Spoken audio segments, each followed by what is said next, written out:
This is a video response to Nephilimfree's videos in response to Donexus 2. Nephilimfree is a well-known creationist here on YouTube, and I have no problem with people being critical of evolution. In fact, I encourage it. But when someone is wrong, I'm going to point that out, no matter whose side they are on. But I'm not doing this response to Nephilimfree for his benefit, but for Vic Mackey 24, who asked that someone respond to 5 points. So let's start. DNA replaces or repairs homeobox genes, often with a backup copy acquired from the grandparent, and the DNA retains its integrity regarding homeobox genes. Exactly what you said does not exist, does exist. There is such a mechanism for maintaining the integrity of the DNA, and natural selection isn't it. Well, first of all, Donexus 2 actually has an explanation on the DNA repair system in his How Evolution Works series. So, he knows what the DNA repair system is.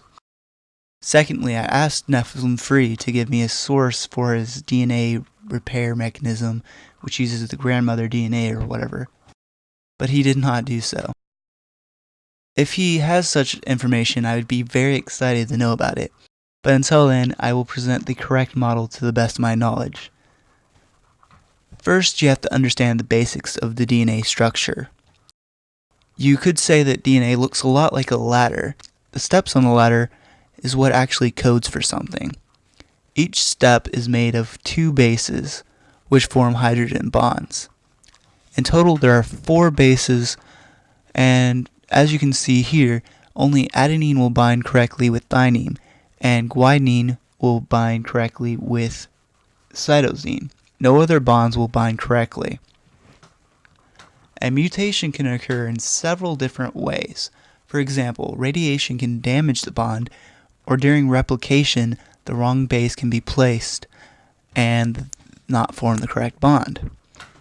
As Nephilimfree stated, there are error correction systems which will detect the damage and repair it. But I do not believe this comes from some grandmother DNA hidden safely away from radiation. If I'm not mistaken, the repair mechanism will replace the corresponding base like a piece of a puzzle. Only the base which forms the correct bonds will be placed if it's done correctly. Sometimes, however, mistakes are made, and mutations slip by the error correction system and is passed on to the daughter cell. So why can't DNA just be error correcting continuously? Well, you see, when DNA is replicated, it is split into half, and then replicated individually in the same way that it is error corrected. The corresponding base will be replaced, forming the correct bond. If one half has a mutation, the corresponding will be based regardless of the other half, and the error correction system will not be able to detect the error, because the bond will not be damaged. In that case, a mutation cannot be reversed by the error correction system, and thus mutations accumulate regardless of the error correction system, just at a slower rate. DNA gene expression is already a process that exists. Because a gene becomes expressed, we cannot know that a mutation has done this, or random genetic mutation, or if it was just natural gene expression. That's nonsense, and you know it. One of the ways you can do this is by decoding the DNA, which you even pointed out. You may very well be correct that this feature was simply re-expressed. No one actually knows, but we will get more into detail in this later. And the homeobox genes, the Hox genes as they're called, which determine the morphological development of the creature during embryonic development, are guarded to the nth degree. They're not allowed to change. We observe Hox genes mutations in the laboratory setting with the fruit fly, causing morphological changes. To my knowledge, we have not seen these passed on in an evolutionary step in the lab, not because DNA error correction mechanism, but because of natural selection. These genes cause large changes like extra sets of wings or extra sets of eyes or something like that, and they are damaging to the creature. so the population dies off. What's ironic is even the big creationists, like Answers in Genesis, accept this. In fact, they attempt to use this as evidence against evolution. Why Nephilimfree still rejects this, knowing that he probably has watched countless creationist videos explaining this, escapes me. I challenge you to find an example observed by a geneticist in which a genetic mutation has caused a permanent new morphological structure to appear in a species. But of course, it has to be based upon his definition of morphological. You see, the shape of the skull is not a morphological feature. Size, color, pattern, and shape are not morphological. Eyes are morphological features. A cecal valve is a morphological feature. Ears are morphological features. Eyebrows are morphological features. The shape of the jaw is not a morphological feature. No evolutionist would expect an eye to form in a laboratory setting in the given time frame.